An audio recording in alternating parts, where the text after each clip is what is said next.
Hello दोस्तों, स्वागत है आप सभी का आपके अपने यूट्यूब चैनल उन्नत क्लासेस में। जैसे आप सभी को पता है, हम लोग सेकंड ग्रेड की प्रिपरेशन कर रहे थे, जिसमें हम लोग एसएसटी प्लस उसके साथ में जर्नल पेपर के जो क्वेश्चन हैं उनको हम सोल्व कर रहे थे। मॉडल टेस्ट पेपर हमारे चल रहे थे।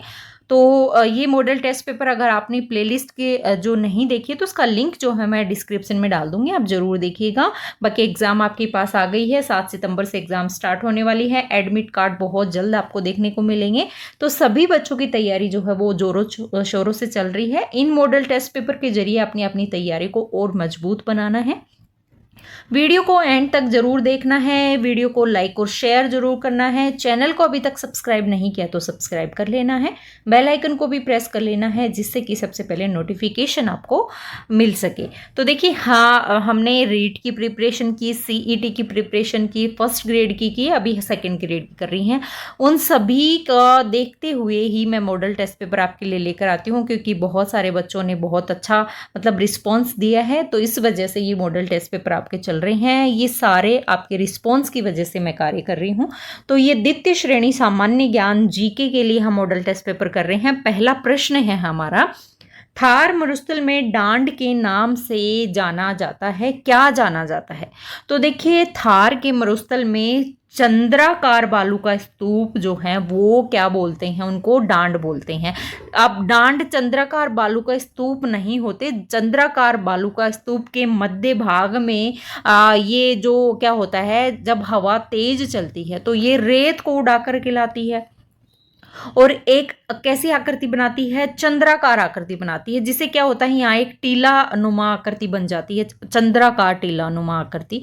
और इन दोनों भुजाओं के बीच में यहाँ पर भाग जो है वो नीचा रह जाता है। तो इस भाग को क्या बोला जाता है, डांड बोला जाता है। तो ये ध्यान में रखना आपको, चंद्राकार बालू का स्तूप में जो गर्त बनता है उसको ही क्या बोला जाता है, डांड बोला जाता है।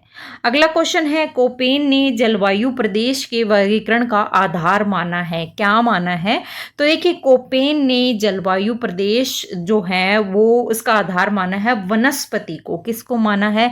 मैं हर बार हर वीडियो में बताती हूँ, कोपेन का जलवायु वर्गीकरण आपको बिल्कुल याद रखना है, चाहे वो राजस्थान के परिप्रेक्ष्य से हो, चाहे भारत के परिप्रेक्ष्य से, डेफिनेटली आपको याद रखना है।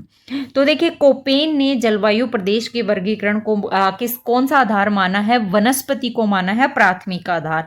उसी के साथ में तापमान और वर्षा को इन्होंने सहायक माना है। जैसे कि AW वनस्पति कैसी होती है, सवाना होती है, ठीक है। उसी के साथ में BWHW कैसी होती है, मरुस्थलीय। और राजस्थान में किस तरीके की मरुस्थलीय जलवायु पाई जाती है? तो BWHW जलवायु कहाँ पाई जाती है? राजस्थान में पाई जाती है। तो बिल्कुल ये ध्यान रखना है कि कौन सा जो है वो कोपेन के द्वारा बताया गया है। तो वनस्पति को आधार माना है कोपेन ने, ठीक है। अगला क्वेश्चन देखते हैं, राजस्थान की निम्नलिखित झीलों में से कौन सी राष्ट्रीय झील संरक्षण कार्यक्रम के अंतर्गत नहीं आती है? तो देखिए, राष्ट्रीय झील संरक्षण के हिस्सा नहीं है वो झील कौन सी है? कोलायत झील। कोलायत झील पड़ती है आपके कहाँ पर? बीकानेर में कोलायत झील पड़ती है, और ये राष्ट्रीय झील संरक्षण का हिस्सा नहीं है। राष्ट्रीय झील संरक्षण कार्यक्रम जो है वो पर्यावरण संरक्षण के लिए, मतलब झीलों के रख रखाव को बढ़ावा देते हैं। तो कोलायत झील जो है इसका भाग नहीं है। ये स्टार्ट कब हुई थी? तो 2001 में जो है राष्ट्रीय झील संरक्षण योजना की शुरुआत की गई थी केंद्र सरकार के द्वारा, ठीक है। तो बिल्कुल आपको ये ध्यान रखना है। उसी के बाद में देखिए, ये योजना कुछ समय के लिए बंद हो गई थी, फिर 2016 में ये दोबारा से स्टार्ट होती है। तो ये आपको बिल्कुल ध्यान में रखना है। उसमें देखिए, राष्ट्रीय संरक्षण योजना में राजस्थान की कितनी झीलें? 5 झीलें आती हैं। अब देखिए, कौन सी नहीं आती? कोलायत नहीं आती। पिछोला झील आती है आपके। पिछोला झील कहाँ पड़ती है? उदयपुर में पड़ती है। उसी के साथ में आना सागर अजमेर में पड़ती है, ये आती है। इसके साथ में फतेह सागर आती है। फतेह सागर कहाँ पड़ती है आपके? फतेह सागर उदयपुर में पड़ती है। और उसके साथ में पुष्कर आती है जो कि अजमेर में है, और नक्की झील जो है वो सिरोही में। तो ये 5 झीलें जो हैं वो राष्ट्रीय संरक्षण के अंतर्गत, झील संरक्षण कार्यक्रम के अंतर्गत आती हैं। तो क्वेश्चन आपसे पूछा है, नहीं मैंने जो आती हैं वो भी आपको बता दी है। अगला है, राजस्थान में सर्वाधिक कुल वन क्षेत्र कौन से जिले घिरे हुए हैं? तो राजस्थान में सर्वाधिक कुल वन क्षेत्र में कौन से जिले जो है वो घिरते हैं? देखिए, सर्वाधिक वन क्षेत्र में उदयपुर आता है, चित्तौड़गढ़ आता है, बारां आता है और करौली आता है। तो ये जिले जो है वो सर्वाधिक कुल वन क्षेत्र को घेरते हैं। इन जिलों में क्या है कि अरावली जो है, और दक्षिणी अरावली का क्षेत्र आता है जैसे उदयपुर और इधर, और बाकी दक्षिणी राजस्थान में घने जंगल होते हैं जैसे कि मिश्रित वनस्पति पर्णपाती वन वहां पर पाए जाते हैं। तो ये जिले जैव विविधता और वन संरक्षण में जो है वो महत्वपूर्ण भूमिका निभाते हैं, उदयपुर, चित्तौड़गढ़, बारां और करौली। ठीक है, बिल्कुल आपको ध्यान में रखना है। अगर सबसे ज्यादा पूछे कि वन रिपोर्ट 2023 के अनुसार सबसे ज्यादा प्रतिशत वाला जिला, तो वो हो जाएगा उदयपुर। लगभग 23.60% के लगभग उदयपुर में वन है। तो ये क्वेश्चन आया हुआ है पिछले एग्जामों में उदयपुर का, है ना। अगला क्वेश्चन है हमारा, राजस्थान कृषि प्रसंस्करण, कृषि व्यवसाय एवं कृषि निर्यात प्रोत्साहन नीति जो है वो कब प्रारंभ की गई थी? तो देखिए, ये राजस्थान कृषि प्रसंस्करण नीति जो है वो 17 दिसंबर 2019 को स्टार्ट की गई थी। Option number C. ये कृषि निर्यात और प्रसंस्करण को बढ़ावा देती है, और ये जो है बजट हमारा 2024-25 उसके अंतर्गत ये बजट में आवंटित की गई है। इसमें कपास और मसालों को जो है वो प्रोत्साहन दिया गया है। तो कृषि व्यवसाय में वृद्धि करने के लिए ये नीति अपनाई गई है। 17 दिसंबर 2019 से ये स्टार्ट की गई है। नेक्स्ट क्वेश्चन है, राजस्थान राज्य डेयरी विकास निगम की स्थापना निम्नलिखित में से किस वर्ष की गई थी? तो राजस्थान में डेयरी विकास जो है वो निगम की स्थापना की गई थी आपके सामने 1975 में जो है वो डेयरी विकास की जो निगम की स्थापना की गई थी, Rajasthan state dairy development corporation. इसकी देखिए, इसका फुल फॉर्म पूछ लिया जाता है कई बार, जैसे RSDDC, Rajasthan state dairy development corporation. ठीक है, तो इसकी स्थापना पंजीकरण किस कब हुआ था? 1975 में। 2 वर्ष के बाद में ये डेयरी फेडरेशन के रूप में कार्य की जिम्मेदारी इसमें संभाली थी RSDDC ने। ठीक है, तो ये चीजें आपको ध्यान में रखनी है। अगला क्वेश्चन देखते हैं, क्वेश्चन नंबर 7। निम्नलिखित में से किस वर्ष में राजस्थान की पहली कपड़ा कृष्णा मिल ब्यावर में स्थापित की गई?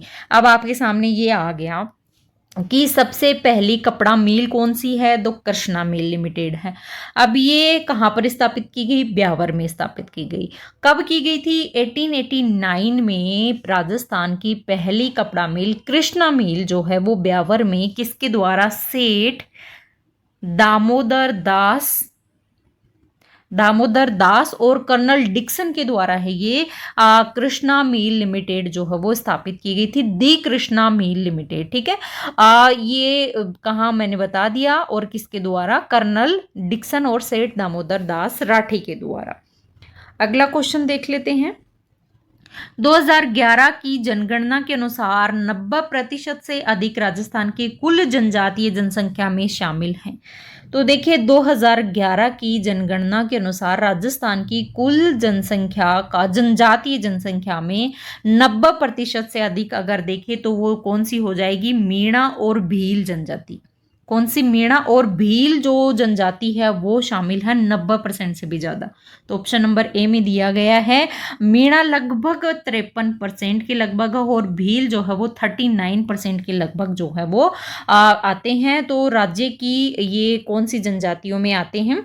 जनजातियों में शामिल हैं। तो अगर मुख्य रूप से अगर हम इनको देखें जिले के हिसाब से, तो उदयपुर हो गया, बांसवाड़ा, डूंगरपुर और प्रतापगढ़, इन जिलों में जो है ये ज़्यादातर ये जनजाति निवास करती है। तो बिल्कुल ये इसका राइट आंसर हो जाएगा मीणा और भील। अगला क्वेश्चन है, राजस्थान में पर्यटन को उद्योग का दर्जा किस वर्ष मिला? बहुत इंपॉर्टेंट क्वेश्चन है। तो देखिए, राजस्थान में पर्यटन को उद्योग का दर्जा मिला था कब? 1989 में जो है वो किसको मिला था? पर्यटन को उद्योग का दर्जा मिला था, है ना। आप देखिए 1989 में तो क्या हुआ था? राजस्थान में पर्यटन को उद्योग का दर्जा मिला। अब ये मैंने अभी बताया था 1889 में क्या हुआ था, जस्ट अभी बताया है मैंने, क्या हुआ था याद करिएगा। देखिए 1889 में जो है वो द कृष्णा मिल लिमिटेड जो है वो कृष्णा मिल है उसकी स्थापना की गई थी, है ना। तो दोनों ऐसे कंपेयर करके पढ़ेंगे तो आपको याद होगा। तो 1989 में जो है वो पर्यटन को उद्योग का दर्जा दिया गया था। कौन सी समिति की द्वारा? तो यूनुस खान समिति के द्वारा, यूनुस खान समिति के द्वारा जो है इसको इसकी सिफारिश जो है वो दर्ज की गई थी। किसको? पर्यटन को उद्योग का दर्जा प्रदान किया गया था यूनुस खान समिति के द्वारा। अगला क्वेश्चन देखते हैं, क्वेश्चन नंबर 10। 1947 में भारत के विभाजन के बाद निम्नलिखित में से कौन सा पुरातात्विक स्थल भारत के तरफ के क्षेत्र में रह गया था? तो देखिए 1947 में भारत और पाकिस्तान का विभाजन हुआ था। भारत का विभाजन हुआ, उसके बाद में कालीबंगा जो पुरातात्विक स्थल है वो हमारे कहाँ भारत में रह गया? कालीबंगा जो है वो सिंधु घाटी सभ्यता का महत्वपूर्ण स्थल है और वर्तमान में ये राजस्थान के का हनुमानगढ़ जिले में ये पड़ता है, हनुमानगढ़ जिले में है। कौन सी सभ्यता का महत्वपूर्ण स्थल है? सिंधु घाटी सभ्यता का, है ना। तो राजस्थान के हनुमानगढ़ जिले में स्थित है। उसी के साथ में हड़प्पा सभ्यता है वो भी सिंधु घाटी सभ्यता का स्थल है, लेकिन ये कहाँ पर है? पाकिस्तान के पंजाब प्रांत में स्थित है। और मोहनजोदाड़ो भी कहाँ? पाकिस्तान में पड़ता है। तो ये कालीबंगा एक ऐसा स्थल था सिंधु घाटी सभ्यता का जो कि भारत विभाजन के समय भारत में रह गया था। अगला क्वेश्चन है हमारा, किस सभ्यता में मकान व बस्तियों का निर्माण में ईंटों का प्रयोग नहीं होता था? तो देखिए ईंटों का प्रयोग जो है वो गणेश्वर सभ्यता के जो मकान है उनमें ईंटों का प्रयोग नहीं होता था। कालीबंगा के लोग कच्ची ईंटों से मकान बनाते थे, बहुत बार एग्जाम में पूछा गया है। उसी के साथ में मकानों में नालियां भी होती थी, शौचालय भी होते थे और पक्की ईंटों का प्रयोग भी करते थे, कहीं कच्ची ईंटों का प्रयोग भी करते थे। वहीं आहड़ के लोग भी जो है वो क्या करते थे? ईंटों का प्रयोग करते थे, धूप में सुखाकर ईंटों को जो है वो मकान बनाते थे। बैराठ के लोग भी ईंटों का प्रयोग करते थे, मिट्टी की ईंट वो बनाया करते थे। लेकिन गणेश्वर सभ्यता के लोग जो है वो बस्तियां उनको ईंटों का प्रयोग नहीं करते थे, पत्थरों से बनाते थे। अगला क्वेश्चन है, ऐसे 10 किलो को भी मैं मुसलमानों के एक 10 किलो को भी मैं मुसलमान के एक बाल के बराबर नहीं महत्व देता, ये किस दुर्ग के बारे में कहा था? बहुत बहुत महत्वपूर्ण प्रश्न है, काफ़ी बार एग्जाम में पूछा गया है। देखिए जलालुद्दीन खिलजी ने रणथंभौर दुर्ग को जीतने के लिए आक्रमण किया था। उस आक्रमण में जो है उसे सफलता प्राप्त नहीं हुई थी। तब खिलजी ने कहा था कि मैं रणथंभौर के इस दुर्ग को 10 दुर्गों के रणथंभौर के इस दुर्ग को जो है वो मैं मुसलमान के एक बाल के बराबर भी नहीं, ऐसे 10 दुर्गों को मैं मुसलमान के एक बाल के बराबर भी नहीं समझता। तो ये कहा था जलालुद्दीन खिलजी ने रणथंभौर दुर्ग के बारे में। Option number A. किस रचना के बारे में अमीर खुसरो ने चित्तौड़ पर अलाउद्दीन खिलजी के आक्रमण का वर्णन किया है? तो देखिए चित्तौड़ पर अलाउद्दीन खिलजी के आक्रमण का वर्णन जो है अमीर खुसरो ने किस में किया है? खजाइन उल फुतूह में किया है। चित्तौड़ पर अलाउद्दीन खिलजी ने आक्रमण किया था और इसका मुख्य कारण था कि अलाउद्दीन खिलजी की राजनीतिक महत्वाकांक्षा को इन्होंने बताया है। तो ये खजाइन उल फुतूह में जो है अमीर खुसरो ने इस युद्ध का वर्णन किया है कि अलाउद्दीन खिलजी ने जो है वो चित्तौड़ पर आक्रमण किया था। अगला क्वेश्चन है हमारा, निम्नलिखित में से कौन से राजपूत सरदार हल्दी घाटी के युद्ध में महाराणा प्रताप के पक्ष में लड़े थे? ठीक है, तो महाराणा प्रताप से रिलेटेड एक क्वेश्चन डेफिनेटली एग्जाम में आता है, सेकंड ग्रेड में तो स्पेशली आता है। तो देखिए राजपूत सरदार हल्दी घाटी के युद्ध में महाराणा प्रताप के पक्ष में कौन कौन लड़े थे? तो महाराणा प्रताप के पक्ष में देखिए राम सिंह तंवर लड़े थे, उसी के साथ में बीदा झाला लड़े थे, रावत कृष्णदास चुड़ावत लड़े थे, ठीक है। लेकिन माधो सिंह कछुआ और अशोक परमार नहीं लड़े थे। तो ऑप्शन नंबर डी इसका राइट आंसर हो जाएगा। देखिए हल्दी घाटी का युद्ध किसके बीच में हुआ था? आपको पता होना चाहिए। हल्दी घाटी का युद्ध हुआ था मुगल सेना के बीच में। मुगल सेनापति कौन थे? मान सिंह। और इधर से कौन थे? महाराणा प्रताप। दोनों के बीच में युद्ध होता है। हल्दी घाटी के युद्ध में मान सिंह का प्रमुख मुसलमान सहयोगी था। कौन था? आसफ खान। किसका? महाराणा प्रताप का। बहुत मान सिंह का मुसलमान सहयोगी कौन था? आसफ खान। मान सिंह की तरफ से आसम खान था। तो देखिए जो मुगल सेना के हरावल का नेतृत्व किसने किया था? जगन्नाथ कछुआ ने किया था। ये नेतृत्व पूछा जाता है, हरावल दस्ते का किसने किया था, है ना। चंदावल सेना का नेतृत्व किसने किया था? तो ये आपको ध्यान में रखनी है। अगला क्वेश्चन देखते हैं। राइसिंग के संदर्भ में कथनों को पढ़िए और नीचे दी गई विकल्पों में से सही विकल्प को हमको चुनना है। राइसिंग को मुगल दरबार में 5000 मनसब प्राप्त थी। राइसिंग को शहजादे सलीम ने 1603 में मेवाड़ के अभियान में भाग लिया था। बिल्कुल दोनों ही कथन जो है वो सही हैं। ऑप्शन नंबर ए और डी दोनों सही हैं। राइसिंग ने क्या किया था कि राइसिंग को जो है वो 5000 की मनसब दी गई थी। देखिए राइसिंग जो है 1583 ईस्वी में सिरोही के सुरताना देवड़ा के मध्य में दत्तानी नामक स्थान पर कौन सा युद्ध हुआ था? दत्तानी का युद्ध हुआ था, जिसमें महाराणा प्रताप का सौतेला भाई तो कौन था? जगमाल था। और जगमाल जो है वो शाही सेना की तरफ से लड़ता हुआ मारा गया था। तो इसमें राइसिंग ने इसमें भाग लिया था और इसमें 5000 की मनसब जो है राइसिंग को किसने दी थी? वैसे तो 5000 की मनसब राइसिंग को दी गई थी। किसके द्वारा? जहांगीर के द्वारा दी गई थी 1605 ईस्वी में, है ना। और 1603 में जो है वो क्या हुआ था? राइसिंग को शहजादे सलीम ने मेवाड़ के अभियान में भाग लेने के लिए बोला था, ठीक है। तो 1603 1599 भी कहीं कहीं आता है। 1599 सॉरी अकबर ने राइसिंग को सलीम के साथ मेवाड़ अभियान में भाग लेने के लिए बोला था। तो ध्यान में रखना है ये आपको। अगला क्वेश्चन देखते हैं। 1857 की क्रांति के समय भरतपुर रियासत में ब्रिटिश पॉलिटिकल एजेंट कौन था? ये भी बहुत महत्वपूर्ण है। पॉलिटिकल एजेंट आपको ध्यान होना चाहिए। 1857 की क्रांति राजस्थान के परिप्रेक्ष्य से मैंने करवाई है। पॉलिटिकल एजेंट कौन थे, उसी के साथ में कौन सी सैनिक छावनियाँ कहाँ पर थी, कौन कौन राजा थे उस समय, तो सारी चीज़ें मैंने करवाई हुई हैं। वो वीडियो आप जरूर देखिएगा। तो 1857 की भरतपुर रियासत के ब्रिटिश पॉलिटिकल एजेंट कौन थे? भरतपुर रियासत के कौन थे? मॉरिसन जो है वो भरतपुर रियासत के पॉलिटिकल एजेंट थे, मेजर मॉरिसन, ठीक है। तो कौन थे भरतपुर के? देखिए भरतपुर में क्रांति का नेतृत्व अगर पूछे तो 31 मई 1857 को हुआ था, ठीक है। 31 मई 1857 गुज्जर मेओ ने किया था। इस समय भरतपुर के राजा कौन थे? तो देखिए क्वेश्चन ये आता है राजा कौन थे? जसवंत सिंह थे। और जसवंत सिंह जो है वो उस समय क्या थे? नाबालिग थे। इसलिए यहाँ की जो शासन व्यवस्था थी वो किसके हाथ में थी? वो थी मेजर मॉरिसन के हाथ में। लेकिन मॉरिसन ने क्या किया था? विद्रोह के दौरान जो है ये भाग गए थे, आगरा चले गए थे, तो इन्होंने डायरेक्ट रूप से भाग नहीं लिया। राजा अगर पूछे तो कौन हो जाएंगे? जसवंत सिंह। अगला क्वेश्चन है सन 1903 में किसने अपनी जागीर क्षेत्र में चंवरी कर लगाया जिसे प्रत्येक को अपनी पुत्री के विवाह के समय देना अपेक्षित था? देखिए कौन थे?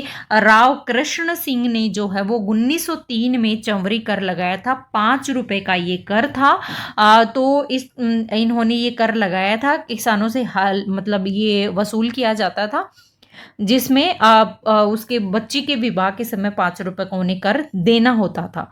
तो ये राव कृष्ण सिंह के द्वारा लगाया गया था। राजस्थान में राज प्रमुख का पद कब समाप्त कर दिया गया था? तो देखिए राजस्थान में राज प्रमुख का पद जो है वो 1 नवंबर 1956 को समाप्त कर दिया गया था। राज प्रमुख के पद को समाप्त करके कौन सा पद लाया गया था? राज्यपाल का पद जो है वो सृजित किया गया था और जो श्रेणी के राज्य थे ऐब और सह वो समाप्त कर दिए गए थे। राजस्थान के प्रथम राज्यपाल कौन बने थे? तो सरदार गुरुमुख निहाल सिंह। ठीक है, गुरुमुख निहाल सिंह जो है वो राजस्थान के प्रथम राज्यपाल बने थे। बहुत महत्वपूर्ण है। अगला क्वेश्चन, सुमेलित हमको करना है राजस्थान सेवा संघ, देश हितैषी सभा, वीर भारत सभा और सर्व हितैषी सभा किसके द्वारा ये लाई गई थी? तो देखिए अगर देखें तो राजस्थान सेवा संघ विजय सिंह पथिंग, रामनारायण चौधरी और हरि किंकर भाई के द्वारा ये राजस्थान सेवा संघ की स्थापना की गई थी।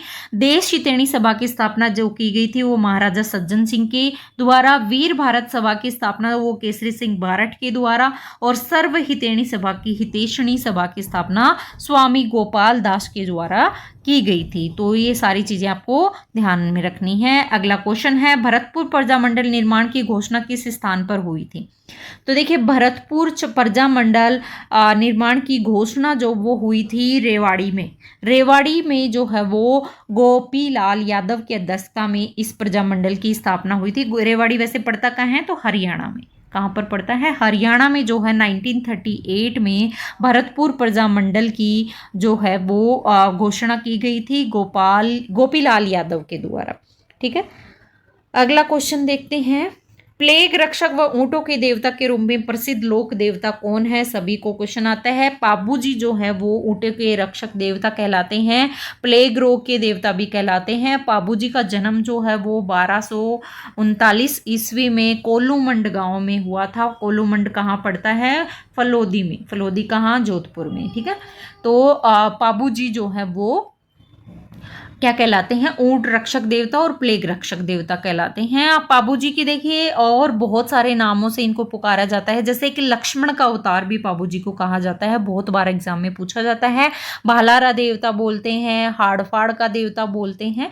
तो ये पाबूजी के उपनाम है। ऊंट रक्षक देवता, गो रक्षक देवता, प्लेग रक्षक देवता इनको कहा जाता है। इनकी माता का नाम कमला दे था, पिता का नाम धांधल जी राठौड़ था।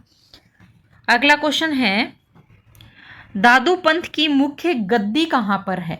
तो देखिए दादू पंथ की मुख्य गद्दी अगर देखें तो नारायणा में है। नारायणा कहाँ पड़ता है? जयपुर में नारायणा है। तो दादू संत दादू दयाल की मुख्य गद्दी है। ये दादू दयाल जी का जन्म जो है वो कहाँ हुआ था? अहमदाबाद गुजरात में हुआ था 1544 ईस्वी में और बचपन का नाम इनका था महाबली दाऊद। इनको दादू दयाल जी को राजस्थान का कबीर कहा जाता है। क्या कहा जाता है? राजस्थान का कबीर।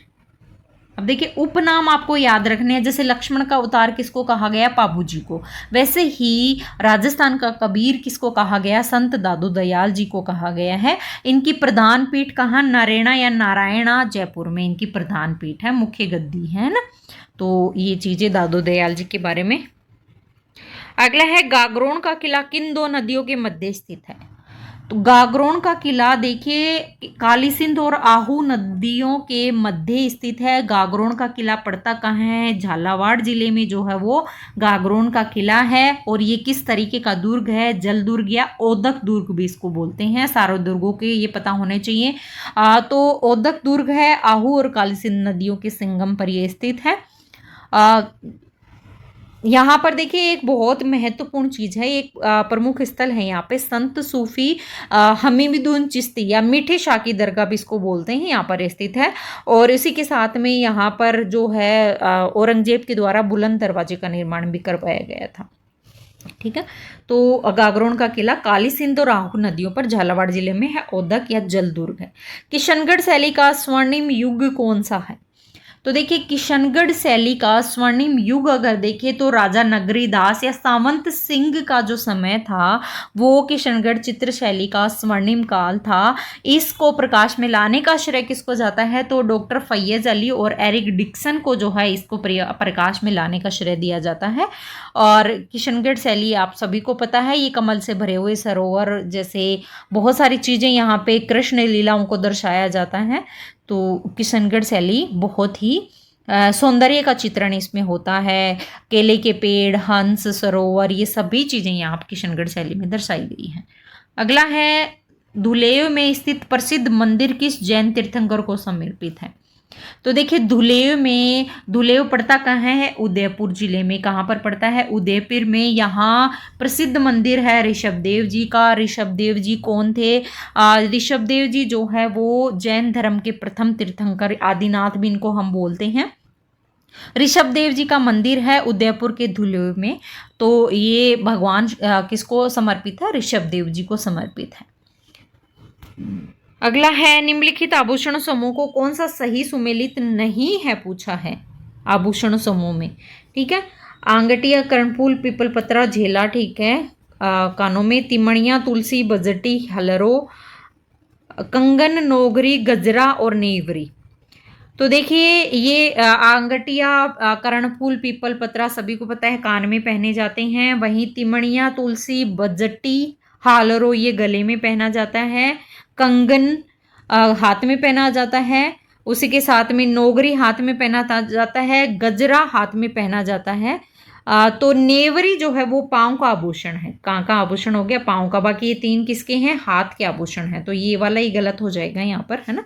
तो नेवरी कहाँ का हो जाएगा? पाँव का आभूषण हो जाएगा। अगला क्वेश्चन है, उस सुप्रसिद्ध मांड गायिका का नाम बताइए जिसने कि गीत केसरिया बालम आओ नी पधारो हमारे देश को अमृतत्व प्रदान किया है।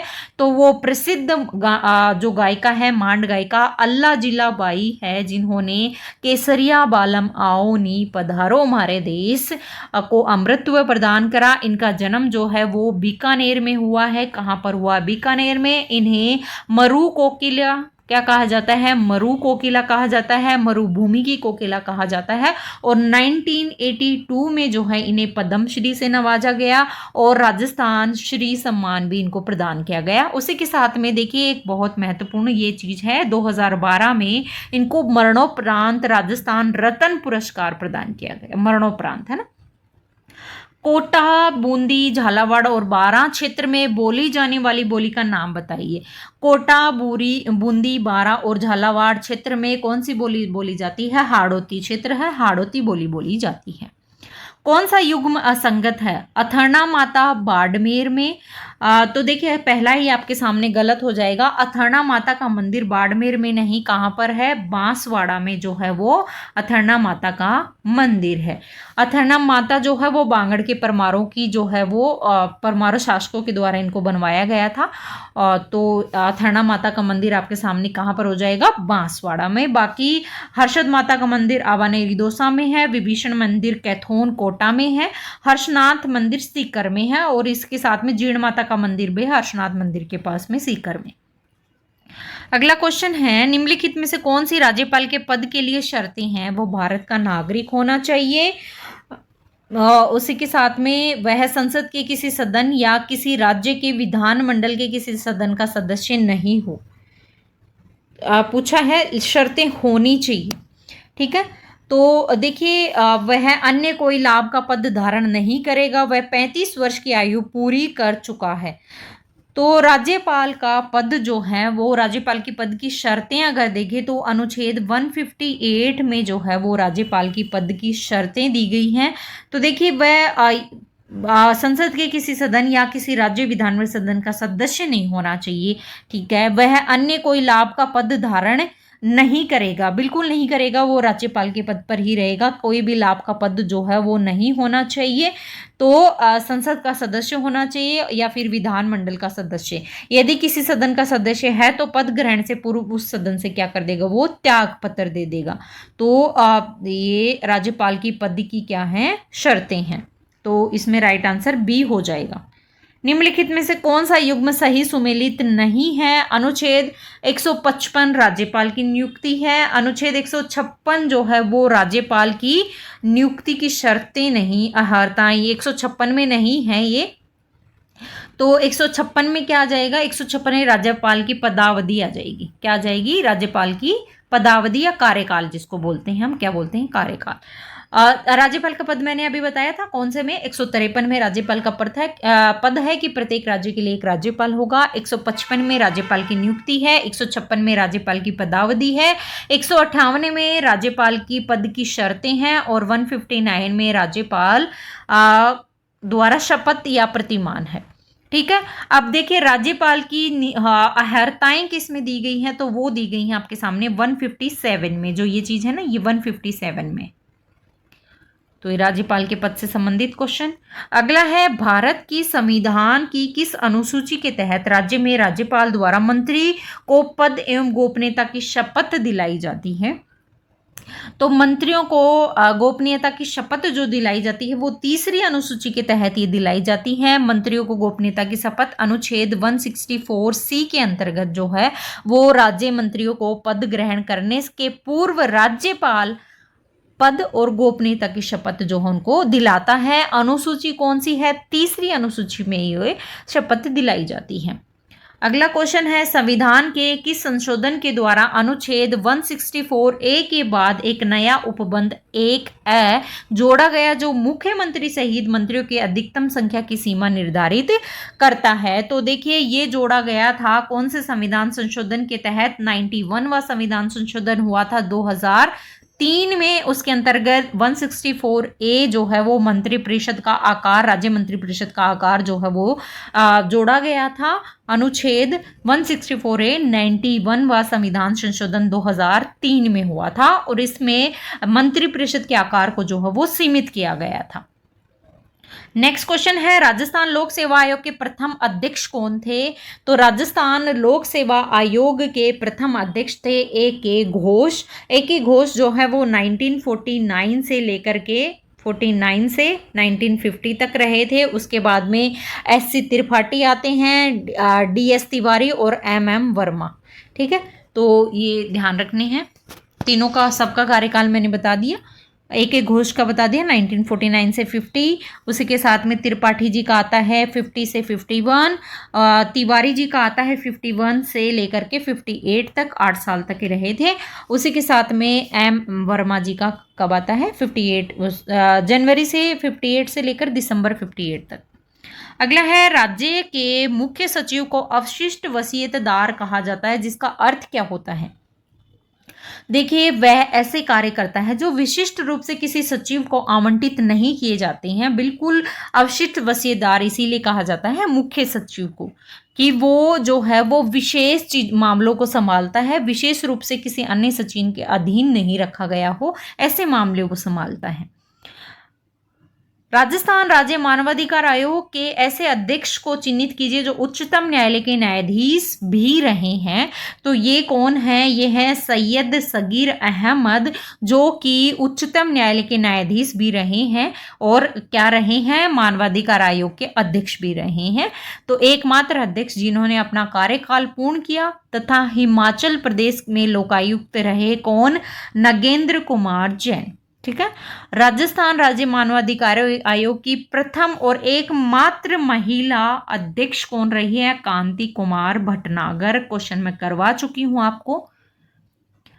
निम्नलिखित में से कौन सा अधिनियम या नियम राजस्थान में ग्राम सभा की संयुक्त बैठकों का प्रावधान करता है।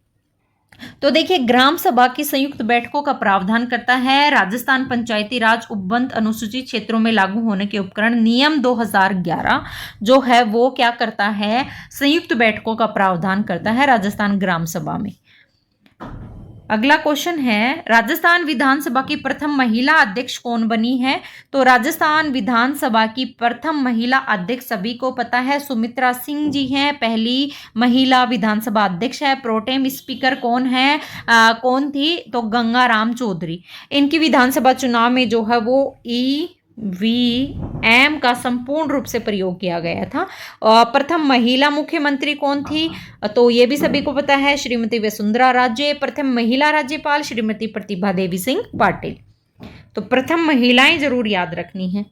राजस्थान में सर्वप्रथम पंचायती राज व्यवस्था कहाँ लागू की गई थी? ये क्वेश्चन भी मैं आपको बहुत बार करवा चुकी हूँ। नागौर के बगदरी गांव में स्टार्ट की गई थी। 2 अक्टूबर 1959 को जो है ये नागौर के बगदरी गांव में राजस्थान में ये स्टार्ट की गई थी। इस समय राजस्थान के मुख्यमंत्री कौन थे? तो मोहन लाल सुखाड़िया जो है इस समय राजस्थान के मुख्यमंत्री थे। समिति कौन सी थी? मेहता समिति की सिफारिश पर जो है ये लागू की गई थी। निम्नलिखित में से कौन राजस्थान की प्रथम महिला राज्यसभा सदस्य थी?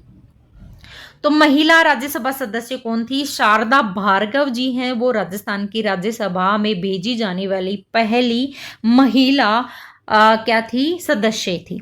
ठीक है, कौन? श्रीमती शारदा भार्गव, ये भारतीय राष्ट्रीय कांग्रेस की प्रमुख नेता थी। अगला क्वेश्चन है, मीना माता घटना जो पर्यावरण अवनयन का उदाहरण है, निम्नलिखित में किस कारण से संबंधित है? तो ये मीना माता घटना पर्यावरण अवनयन का उदाहरण है, ये जल प्रदूषण से संबंधित घटना है। या देखिए, जापान में मीना माता नामक नगर में जल में जो क्या है, पारा अत्यधिक मात्रा में गिरने मात्रा में जो है वो घुलने के कारण वहां के लोग एक गंभीर रोग से पीड़ित हो गए थे। तो ऐसे रोग को मीना माता नगर के नाम से या मीना माता रोग के नाम दिया गया था, जो जल के पारे की अधिक मात्रा के कारण जो है वो इसका शिकार हुए थे। तो जल प्रदूषण से जुड़ा हुआ ये। निम्नलिखित भारत के संदर्भ में नीचे दिए गए कथनों में विचार करना है। भारत का सबसे पूर्वी देशांतर 80 डिग्री 7 मिनट है।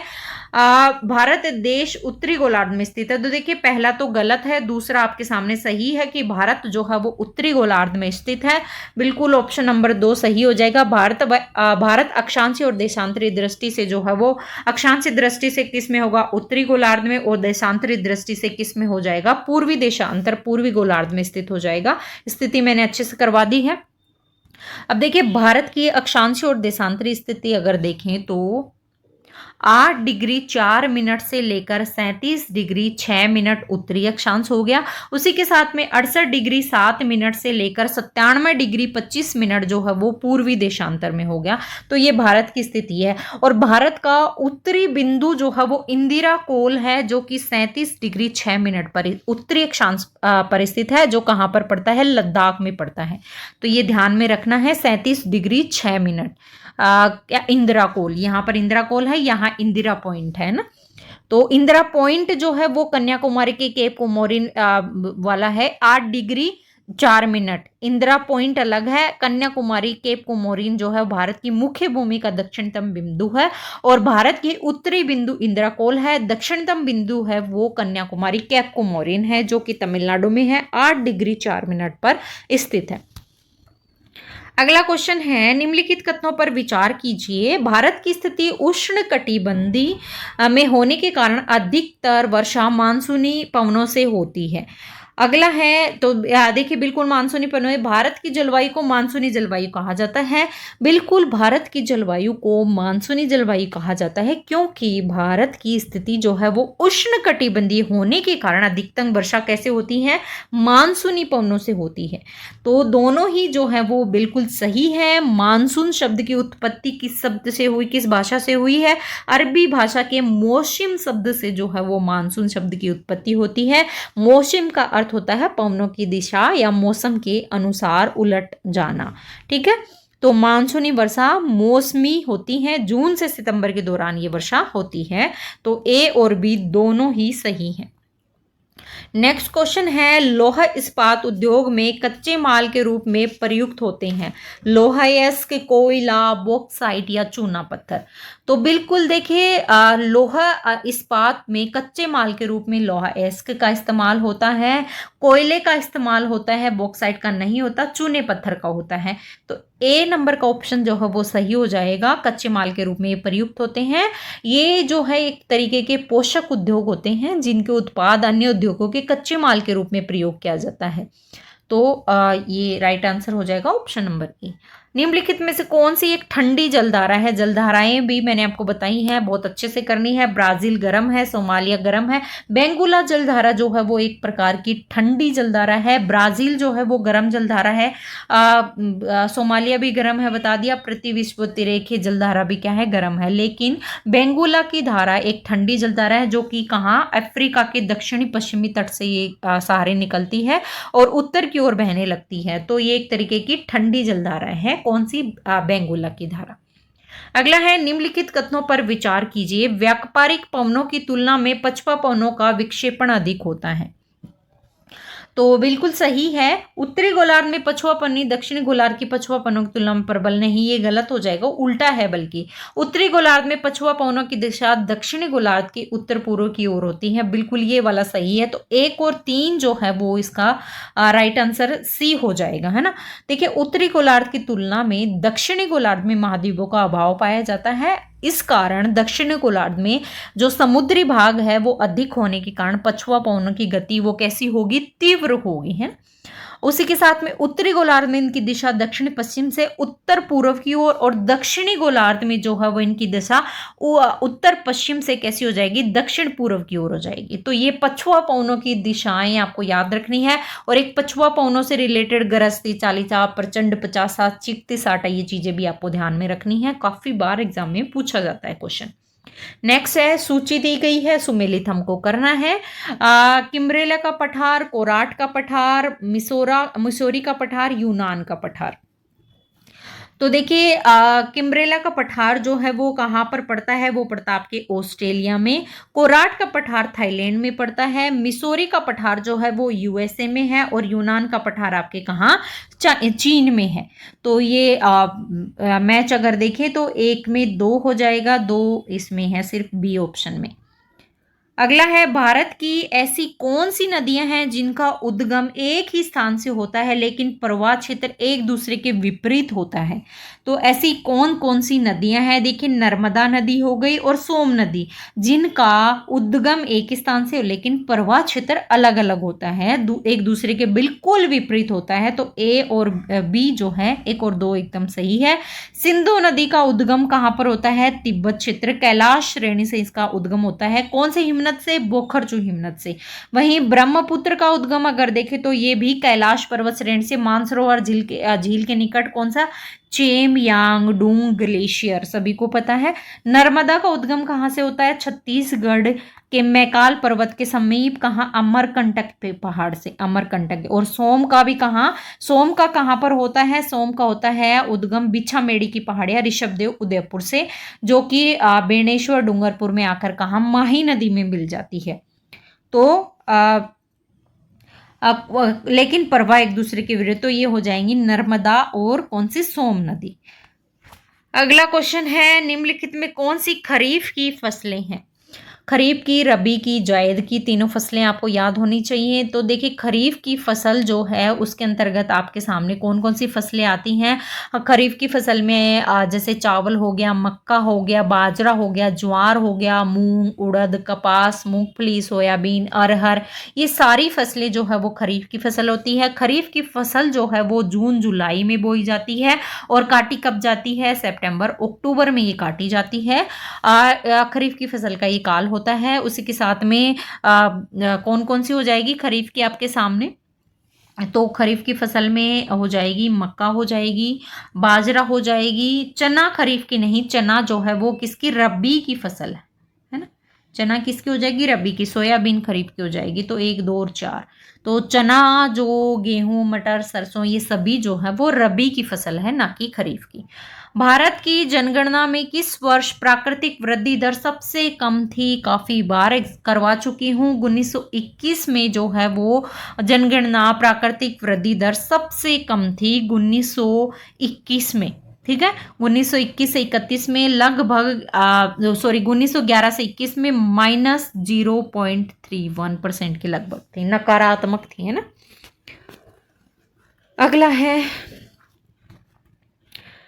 मोटर वाहनों से निकलने वाली निम्नलिखित में से कौन सी एक प्रदूषक गैस है? मोटर वाहनों से निकलती है। तो CO जो है वो मोटर वाहनों से प्रदूषक गैस निकलती है। CO मतलब कार्बन मोनोऑक्साइड, कार्बन मोनोऑक्साइड जो है वो बहुत ही मोटर वाहनों से निकलने वाली एक प्रदूषक गैस है। तो ये किससे निकलती है? घुलनशील होती है, श्वास हीन होती है, रंगहीन होती है। CO carbon monoxide. नाबार्ड राष्ट्रीय कृषि एवं ग्रामीण विकास बैंक की स्थापना कब हुई थी? तो नाबार्ड बैंक की स्थापना जो हुई थी वो हुई थी 12 जुलाई 1982 में। ये नाबार्ड की स्थापना हुई थी। कृषि और ग्रामीण विकास बैंक की स्थापना कब हुई थी? 1982 में। अगला है, राष्ट्रीय आय को मापने के लिए किस विधि को मूल्य वर्धित विधि के नाम से भी जाना जाता है? तो राष्ट्रीय आय को मापने के लिए कौन सी विधि है? उत्पाद विधि है, जिसको मूल्य वर्धित विधि के नाम से भी जाना जाता है। अगला क्वेश्चन है, कायाकल्प और शहरी परिवर्तन के लिए अटल मिशन अमृत 2.0 योजना के लिए नोडल मंत्रालय। तो देखिए अमृत 2.0 के लिए नोडल मंत्रालय है आवास और शहरी मामले मंत्रालय, MOHUA। ठीक है, ये जो है वो कब स्टार्ट हुआ था? तो 1 अक्टूबर 2021 में जो है वो ये स्टार्ट हुआ था। इसका जो है योजना की नोडल मंत्रालय कौन सा हो जाएगा? MOHUA। ये जो है वो इसका शुभारंभ अटल मिशन योजना के अंतर्गत हुआ था। अगला है, निम्नलिखित में से कौन सा मानव विकास रिपोर्ट का भाग है? लैंगिक असमानता सूचकांक GAII, लैंगिक विकास सूचकांक GDI, बहुआयामी गरीबी सूचकांक MPI, या सभी? बिल्कुल, ये सारे ही जो है वो मानव विकास रिपोर्ट के अंतर्गत आते हैं। 4 सूचकांक जो है इन्होंने जारी किया था। एक किया था कौन सा? GII, gender development index, gender equality index, उसी के साथ में MPI, multi mention poverty index, और एक क्या था?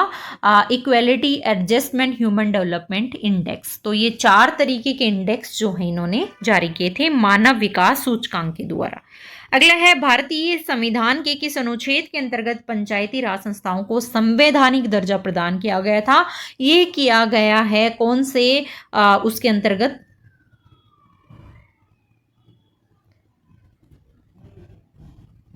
अच्छा, 56 नंबर का रह गया। लोरेंज वक्र किसके बीच संबंध को दर्शाता है?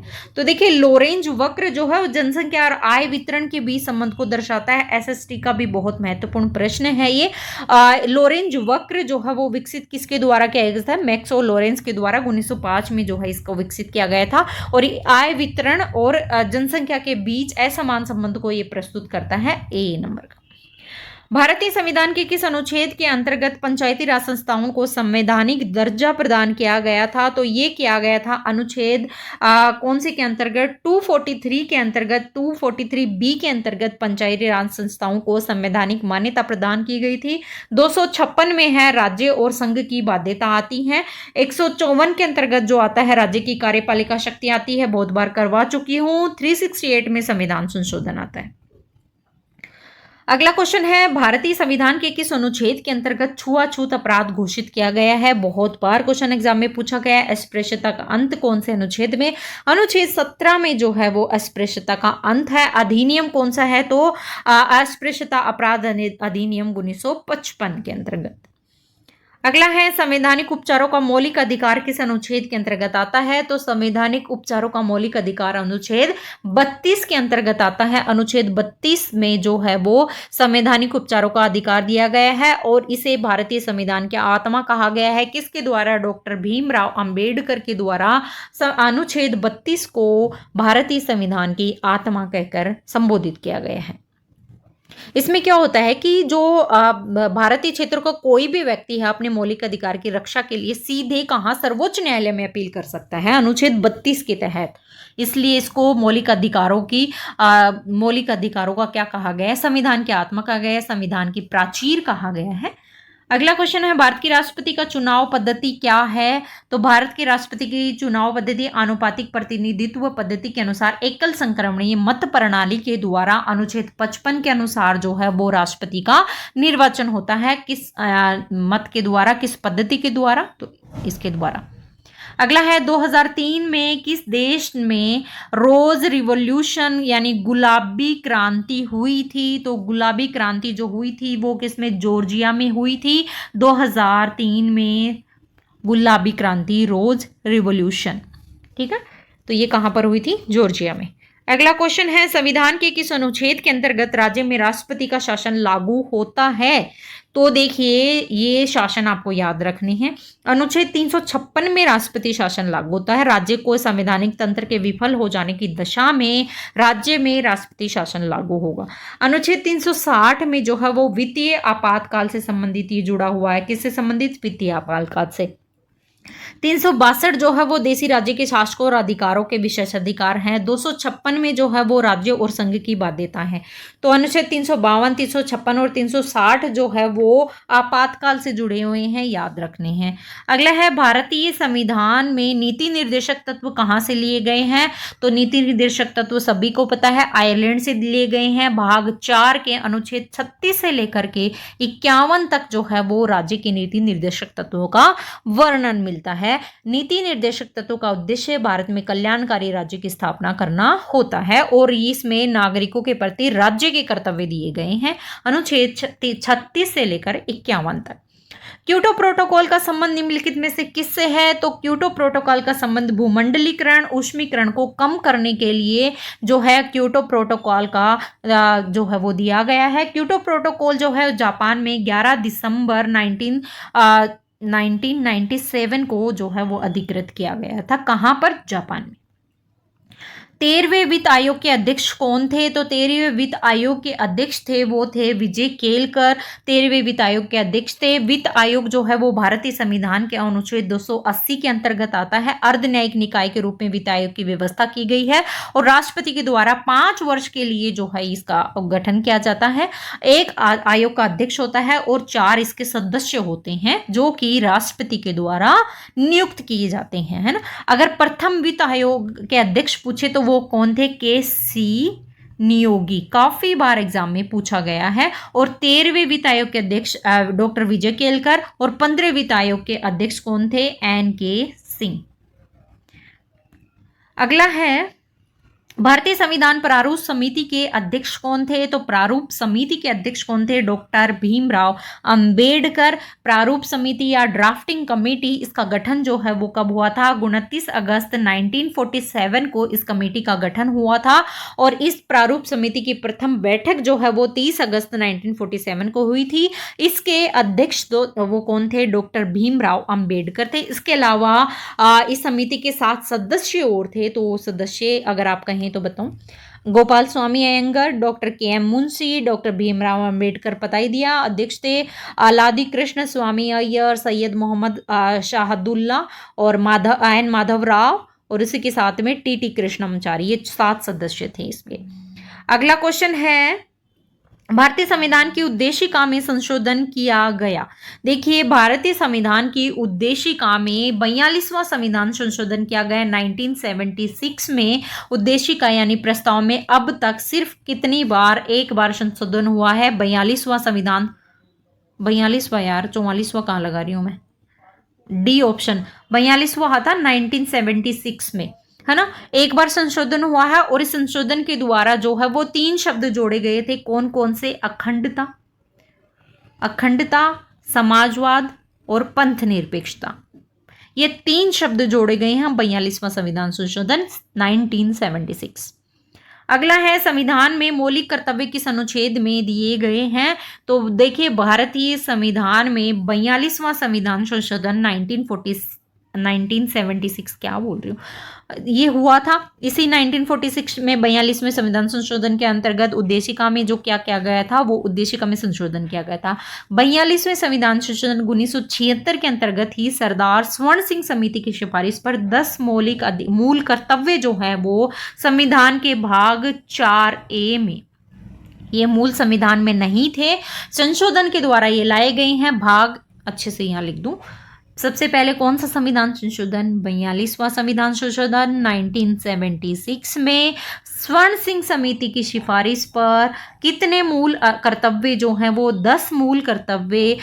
भाग अगर पूछे तो भाग 4 ए और अनुच्छेद अगर पूछे तो 51A के अंतर्गत इनको शामिल किया गया था।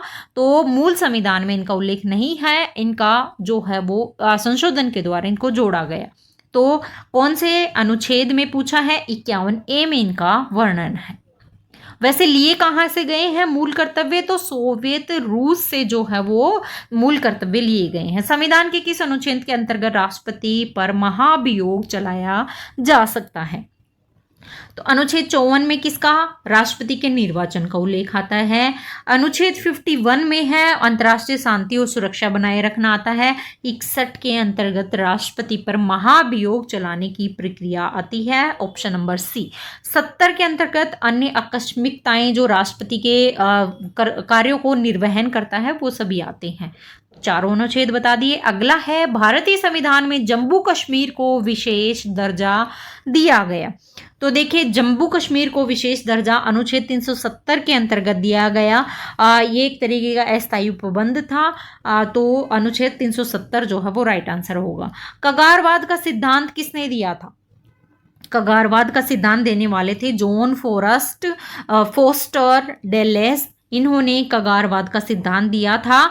टुमेन सिद्धांत वो है किसने दिया था? हैरी एस टुमेन के द्वारा। अगला है राज्य में साइबर अपराधों की रोकथाम के लिए कौन सा अभियान चलाया गया? तो राजस्थान में साइबर अपराधों की रोकथाम के लिए जो है वो साइबर शील्ड अभियान चलाया गया था। कब चलाया गया? साइबर शील्ड अभियान जो है क्राइम शाखा के द्वारा चलाया गया 21 से 31 जनवरी के बीच में। ठीक है। अगला क्वेश्चन है 2025 का अंतर्राष्ट्रीय ऊंट महोत्सव कहाँ आयोजित किया गया? तो ये कहाँ? बीकानेर में ऊंट महोत्सव आयोजित किया गया। 10 से लेकर के 12 जनवरी तक बीकानेर में ऊंट महोत्सव आयोजित किया गया। कैमल रिसर्च सेंटर रायसर गांव बीकानेर में। गांव भी अगर आ जाए तो दे देना आंसर रायसर गांव। बालिका शिक्षा को बढ़ावा देने व महिला सशक्तिकरण के लिए जयपुर जिले में कौन सा अभियान चलाया गया? तो ये अभियान चलाया सक्षम जयपुर अभियान चलाया गया 1 से लेकर के 15 जनवरी के बीच में। बालिका या महिलाओं के प्रति सम्मान की भावना के लिए महिला सुरक्षा और सशक्तिकरण जागरूकता के लिए अभियान चलाया गया था। तो कौन सा था? सक्षम जयपुर अभियान। रेलवे बजट 2025-26 में राजस्थान को कुल कितने करोड़ का आवंटन किया गया है? तो ये आवंटन किया गया लगभग 9,960 करोड़ का। रेल मंत्री कौन? श्री अश्विन वैष्णव का राजस्थान रेल अवसंरचना के लिए 2025-26 में 9,960 करोड़ रुपए का आवंटन राशि जो है वो दी गई है। अगला है राजस्थान में घड़ियाल पालन केंद्र कहाँ पर स्थापित किया गया है? तो घड़ियाल पालन केंद्र जो है वो सवाई माधोपुर के पालीघाट में जो है ये स्थापित किया गया है, क्योंकि घड़ियालों की प्रजाति जो है वो विलुप्त होती जा रही है। तो चंबल नदी को राष्ट्रीय चंबल घड़ियाल अभयारण्य जो है वो घोषित किया गया और चंबल अभयारण्य घड़ियालों के लिए प्रसिद्ध माना जाता है। इस वजह से रणथंभौर में जो है ये घड़ियाल पालन केंद्र वह स्थापित किया गया। अगला है राजस्थान सरकार ने जल क्षेत्र में सहयोग व नई तकनीकी का आदान प्रदान किस देश के साथ समझौता किया है? तो ये समझौता किया है ऑस्ट्रेलिया के साथ में। जन स्वास्थ्य और अभियांत्रिकी मंत्री कौन थे? कन्हैया लाल। और ऑस्ट्रेलिया की वाटर एम्बेसडर मिस कार्लिन मेवाल्ड की उपस्थिति में ऑस्ट्रेलिया इंडिया वाटर सेंटर में जो है ये कार्यशाला का आयोजन किया गया। अगला क्वेश्चन है देहरादून में आयोजित जूनियर नेशनल जूडो में राजस्थान के कितने पदक जीते हैं? क्वेश्चन आया हुआ है फर्स्ट ग्रेड में, किसी न किसी एग्जाम में आया है, मैंने पढ़ा है। तो देहरादून में जूनियर नेशनल जूडो राजस्थान में कितने पदक जीते हैं? 2 रजत और 4 कांस्य पदक जीते हैं। देहरादून में आयोजित हुई थी 29 मार्च से लेकर 31 मार्च के बीच में ये जूनियर राष्ट्रीय जूडो जो है वो आयोजित हुई थी। इसमें राजस्थान ने 2 रजत पदक जीते थे और 4 कांस्य पदक जीते थे। अगला है घुड़सवारी रैंकिंग में एशिया की नंबर 1 खिलाड़ी दिव्य कीर्ति सिंह का संबंध राजस्थान के किस जिले से है? तो ये राजस्थान के जयपुर जिले से इनका संबंध है। ये दिव्य कीर्ति सिंह एशिया ने जो है एशिया में नंबर 1 खिलाड़ी मानी जाती है घुड़सवारी की। अगला है केंद्र सरकार के द्वारा राजस्थान में कुल कितने केंद्रीय विद्यालय खोले जाने की घोषणा की गई है? तो राजस्थान में कुल 9 केंद्रीय विद्यालय खोलने की घोषणा की गई है। केंद्र सरकार ने जो है वो 85 नए केंद्रीय विद्यालय खोलने की घोषणा की गई, जिसमें कि 9 विद्यालय राजस्थान में खोले जाने की घोषणा की गई। अभी तक कितने हैं? 7 जिलों में खोले जाएंगे। कहाँ पर? 7 जिलों में 9 केंद्रीय विद्यालय जो है वो खोले जाएंगे। जिले पूछे तो कितने? 7। विद्यालय पूछे तो कितने? 9। अगला क्वेश्चन है, बुद्धि परीक्षण निर्माण के जन्मदाता कौन है? तो बुद्धि परीक्षण निर्माण के जन्मदाता सभी को पता है, एल्फ्रेड बिने जो है वो बुद्धि परीक्षण के जन्मदाता माने जाते हैं। इन्होंने बुद्धि परीक्षण को 2 भागों में बांटा था। कौन से? व्यक्तिगत बुद्धि परीक्षण और सामूहिक बुद्धि परीक्षण। अगला क्वेश्चन है, निम्नलिखित में से कौन SR अधिगम सिद्धांत के संबंध में नहीं है? थॉर्नडाइक, पावलोव, स्किनर या ब्रूनर। तो देखिए, SR अधिगम सिद्धांत के संबंध में अगर नहीं है तो वो कौन नहीं है? ब्रूनर नहीं है। SR अधिगम सिद्धांत, इसमें उद्दीपक अनुक्रिया का सिद्धांत किसके द्वारा? थॉर्नडाइक के द्वारा दिया गया था। क्रिया प्रसूत अधिगम सिद्धांत BF स्किनर के द्वारा। अनुकूलित अनुक्रिया सिद्धांत पावलोव के द्वारा। और परबलन पुनर्बलन का सिद्धांत CL हल के द्वारा दिया गया था। ब्रूनर, जेरोम ब्रूनर जो है वो संरचनात्मक निर्वितवाद के सिद्धांत माने जाते हैं। तो SR अधिगम सिद्धांत कौन नहीं आएगा? ब्रूनर। कौन सा अभिप्रेरणा का घटक नहीं है पूछा है? तो देखिए, आवश्यकता, अंतर्नोद और प्रोत्साहन जो है वो अभिप्रेरणा के घटक आते हैं। नीड, ड्राइव और क्या आता है? इंसेंटिव। लेकिन रटन स्मृति जो है वो अभिप्रेरणा के अंतर्गत नहीं आती है। आवश्यकताएं या नीड, जैसे कि भूख हो गई, प्यास हो गई, उसी के साथ में ड्राइव आता है, जो कि क्या होता है? ड्राइव होता है यानी चालक, अंतर्नोद होता है जो कि खाने की तलाश करता है। और उसके साथ में प्रोत्साहन या इंसेंटिव यानी हमें मिल जाता है, जैसे कि इनाम, प्रशंसा, वेतन, डिग्री, ये सभी किस में आएगा? प्रोत्साहन में। कौन सी व्यक्तिगत भिन्नताओं का कारण नहीं है? वंशानुकरण, वातावरण, निर्देशन या परिपक्वता। तो देखिए, निर्देशन जो है वो व्यक्तित्व भिन्नताओं का कारण नहीं माना जाता है। वातावरण माना जाता है, वंशानुकरण माना जाता है, उसी के साथ में परिपक्वता मानी जाती है, लेकिन निर्देशन जो है वो इसके अंतर्गत नहीं माना जाता है। अगला है, शिक्षा मनोविज्ञान। मनोविज्ञान की वह शाखा है जो शिक्षण एवं सीखने से संबंधित है। बहुत इजी सी परिभाषा है। किसके द्वारा? स्किनर के द्वारा ये परिभाषा दी गई थी। शिक्षा मनोविज्ञान, मनोविज्ञान की वह शाखा है जो शिक्षण और सीखने से संबंधित है। वहीं वुडवर्थ की एक फेमस परिभाषा है कि मनोविज्ञान वातावरण के संपर्क में होने वाले व्यक्ति के व्यवहार का विज्ञान है। वुडवर्थ ने ये कहा था शिक्षा मनोविज्ञान के बारे में। अगला क्वेश्चन है, पहली मनोवैज्ञानिक प्रयोगशाला की स्थापना किसके द्वारा की गई थी? तो देखिए, पहली मनोवैज्ञानिक प्रयोगशाला की स्थापना जो है वो विलियम वुंड के द्वारा 1879 में जर्मनी के लिप्जिंग नामक शहर में की गई थी। किसके द्वारा? विलियम वुंड के द्वारा। बहुत इजी क्वेश्चन है।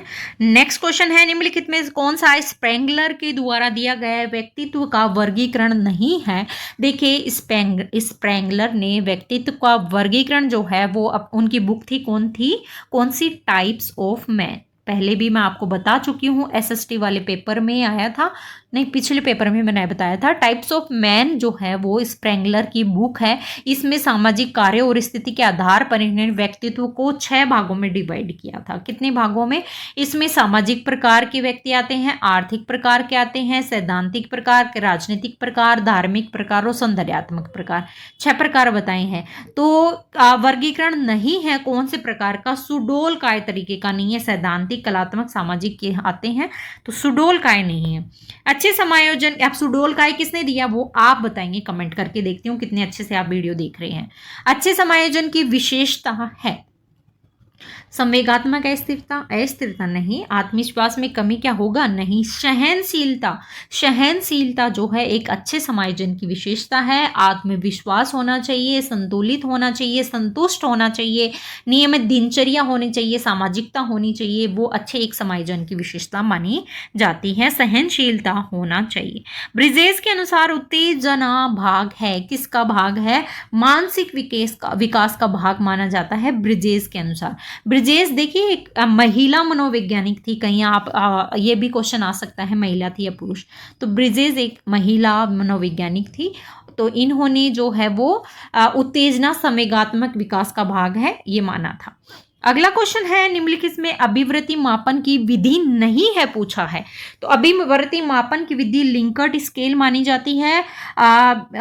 इमोशनल कॉम्पिटेंट स्केल जो है वो व्यक्तित्व अभिवृत्ति मापन की विधि नहीं मानी जाती है ना। तो इसका राइट आंसर नहीं है पूछा, तो यही होगा बोगार्ट्स सोशल डिस्टेंस स्केल जो है वो अभिवृत्ति मापन विधि है। ऑगस्ट सेमेंटिंग डिस्टेंशियल स्केल भी अभिवृत्ति मापन की विधि है। तो एक तुलनात्मक विधि भी आती है इसमें। अगला क्वेश्चन है व्यक्तित्व समायोजन की प्रत्यक्ष विधि कौन सी है। तो देखिए व्यक्तित्व समायोजन की प्रत्यक्ष विधि अगर देखें तो बाधा निराकरण विधि जो है वो व्यक्तित्व की कौन सी प्रत्यक्ष विधि मानी जाती है, बाधा निराकरण विधि। इसमें जो है मार्ग परिवर्तन हो गया, इसमें बाधा निराकरण हो गया, लक्ष्य प्रतिस्थापन हो गया, शोधन प्रक्षेपण प्रतिगमन, ये सभी जो हैं अप्रत्यक्ष विधियां आती हैं। बाकी बाधा निराकरण और मार्ग परिवर्तन, लक्ष्य प्रतिस्थापन ये प्रत्यक्ष विधियों में के अंतर्गत आते हैं, और ये प्रक्षेपण प्रतिगमन और शोधन अप्रत्यक्ष विधियां हैं। 12 वर्षीय विद्यार्थी ऋतिक की बुद्धि लब्धि जो है वो 75 है, उसकी मानसिक आयु क्या होगी। तो देखिए ये बुद्धि लब्धि का जो है ना फॉर्मूला वो भी एग्जाम में पूछा जाता है। तो बुद्धि लब्धि का फॉर्मूला क्या होता है, सबसे पहले बुद्धि लब्धि equal to mental age upon two CA multiply 100। तो इससे आप बुद्धि लब्धि निकाल सकते हैं। जैसे कि मान लिया बुद्धि लब्धि कितनी है 75 है, बराबर मेंटल एज हमको निकालनी है, वास्तविक आयु इसकी दे रखी है, आयु कितनी है 12 वर्ष है, ठीक है, मल्टीप्लाई 100। तो इसको अगर देखें तो 75 मल्टीप्लाई 12 अपॉन 100 ऐसे करके निकालें तो कितनी आएगी, लगभग इसको काटेंगे तो 15 45 चौक 5 75 96, हाँ। तो इसको काटेंगे तो देखिए 9 वर्ष आएगी। अगर आप काट के देखेंगे तो 9 वर्ष जो है उसकी मानसिक आयु यानी मेंटल एज आ जाएगी। तो बुद्धि लब्धि का सूत्र आपको याद रखना है, वास्तविक आयु CA मतलब वास्तविक आयु और MA मतलब मेंटल आयु मानसिक आयु। अगला क्वेश्चन है सीखना विकास की प्रक्रिया है, कथन किसके द्वारा कहा गया है। तो ये कथन जो है वो दिया गया है वुडवर्थ के द्वारा, सीखना विकास की प्रक्रिया है, वुडवर्थ के द्वारा कहा गया। नेक्स्ट है अल्फ्रेड बांडुरा के द्वारा दिए गए अधिगम सिद्धांत को किस नाम से जाना जाता है। तो अल्फ्रेड बांडुरा के द्वारा दिए गए अधिगम सिद्धांत को अवलोकनात्मक अधिगम सिद्धांत के नाम से जाना जाता है। सामाजिक अधिगम सिद्धांत सोशल लर्निंग थ्योरी भी इसको बोलते हैं। तो बांडुरा ने जो है वो अवलोकनात्मक अधिगम सिद्धांत दिया था। अगला क्वेश्चन देख लेते हैं। अगला क्वेश्चन है हमारा मनोविज्ञान की निम्न शाखाओं में से अनुप्रयुक्त यानी अप्लाइड मनोविज्ञान कौन सा है। तो कौन सा है जो कि मनोविज्ञान की शाखाओं के अनुप्रयुक्त मनोविज्ञान कौन सा हो जाएगा। तो ये हो जाएगा शिक्षा मनोविज्ञान। बिल्कुल, शिक्षा मनोविज्ञान जो है वो एक विधायी विज्ञान है। शिक्षा मनोविज्ञान जो है मानव व्यवहार का अध्ययन करता है। शिक्षा मनोविज्ञान निरीक्षण के लिए जो तथ्य हैं उनका संग्रह करता है। शिक्षा मनोविज्ञान एक प्रकार का अनुप्रयुक्त मनोविज्ञान है। शिक्षा मनोविज्ञान एक प्रकृति वैज्ञानिक विज्ञान है। तो शिक्षा मनोविज्ञान है वो अनुप्रयुक्त यानी अप्लाइड मनोविज्ञान है, शाखा है मनोविज्ञान की। टोरेंस ने सृजनात्मकता परीक्षण द्वारा किस तत्व का मापन नहीं होता है। तो टोरेंस में जो परीक्षण किया उसमें मापन तार्किकता में नहीं होता। टोरेंस ने सृजनात्मक परीक्षण जो है वो दिया था और इसके द्वारा मौलिकता का, धारा प्रवाहिता का, लचीलेपन का, विस्तार का इनका मापन होता है, लेकिन तार्किकता का मापन नहीं होता है सृजनात्मकता परीक्षण में। प्रासंगिक अंतर्बोध परीक्षण किसके द्वारा दिया गया है। बहुत इजी सा क्वेश्चन है। मॉर्गन और मुरे के द्वारा TAT प्रासंगिक अंतर्बोध परीक्षण दिया गया था 1935 में। इसमें टोटल कितने कार्ड होते हैं, 31 कार्ड होते हैं, पहले भी करवा चुकी हूँ। 30 कार्ड जो है वो चित्र होते हैं, 1 कार्ड खाली होता है, 10 कार्ड महिलाओं के, 10 कार्ड पुरुषों के और 1 कार्ड जो है वो बताया था खाली होता है। तो टोटल कितने कार्ड होते हैं, 31 कार्ड होते हैं। मॉर्गन और मुरे के द्वारा दिया गया 1935 में। टर्मन के अनुसार अप्रत्युक्त उत्कृष्ट यानी वेरी सुपीरियर बालक की बुद्धि लब्धि कितनी होती है? तो टर्मन ने देखिए बुद्धि लब्धि बताई है कि इतने से इतने वाला बालक क्या होता है। जैसे उन्होंने 140 वाला बालक को प्रतिभाशाली बताया, तो 130 से 139 वाला बालक है वो वेरी सुपीरियर बालक के अंतर्गत आता है, 130 से 139 के अंतर्गत। उसी के साथ में सुपीरियर जो आता है वो 120 से 129 के बीच में आता है। 140 से ऊपर वाला बालक प्रतिभाशाली बालक के अंतर्गत आता है, और 25 से कम बुद्धि लब्धि वाला बालक है वो मूर्ख और जड़ बालक आता है। इसी के साथ में 25 से 49 में मूड बालक आता है। तो ये टर्मन की बुद्धि लब्धि आपको याद रखनी है, क्योंकि ये क्वेश्चन एग्जाम में पूछे जाते हैं। बुद्धि का द्विकारक सिद्धांत किसके द्वारा दिया गया? तो बुद्धि का द्विकारक सिद्धांत स्पीयरमैन के द्वारा दिया गया था। इन्होंने बुद्धि के दो कारक बताए थे, एक जी फैक्टर और एक एस फैक्टर। जी यानी सामान्य कारक, जनरल फैक्टर, और एस मतलब स्पेशल कारक यानी विशिष्ट फैक्टर, विशिष्ट कारक बताए थे। सामान्य के अंतर्गत जो है मानसिक क्षमता आती है, जिसमें सभी प्रकार के संज्ञानात्मक कार्य होते हैं, जैसे कि समस्या सुलझाना, सीखने की गति में महत्वपूर्ण भूमिका होना, कारण संबंध होना। और विशेष फैक्टर के अंतर्गत जो है वो जैसे गणित में दक्ष होना, भाषा, स्थानीय चीजों में दक्ष होना, ये सभी चीजें आती हैं। तो जी फैक्टर और एस फैक्टर स्पीयरमैन के द्वारा द्विकारक सिद्धांत बताया गया। कौन सा रुचि का पहलू नहीं है पूछा है? तो देखिए रुचि और रुचि एक प्रकार की क्या होती है? अभिप्रेरक शक्ति होती है। कैसी होती है? अभिप्रेरक शक्ति होती है, जो व्यक्ति को ज्ञानात्मक और भावात्मक व्यवहार में क्या बनाती है? अग्रसर करती है। तो रुचि क्या है? सीखने की जो प्रक्रिया है उसको गति प्रदान करती है।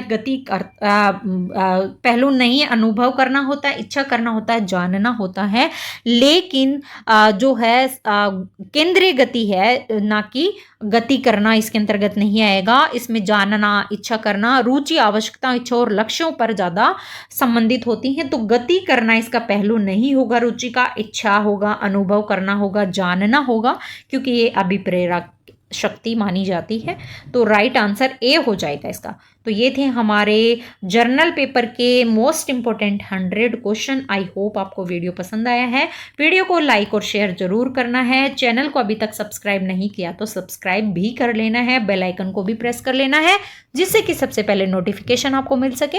और एग्जाम की तैयारी ऐसे करते रहना है। 7 सितंबर से आपके एग्जाम स्टार्ट हो रहे हैं। नोटिफिकेशन आ चुका है। बाकी एग्जाम के 3 दिन पहले बोला गया है कि एडमिट कार्ड आ जाएंगे, तो आने वाले हैं जल्द ही।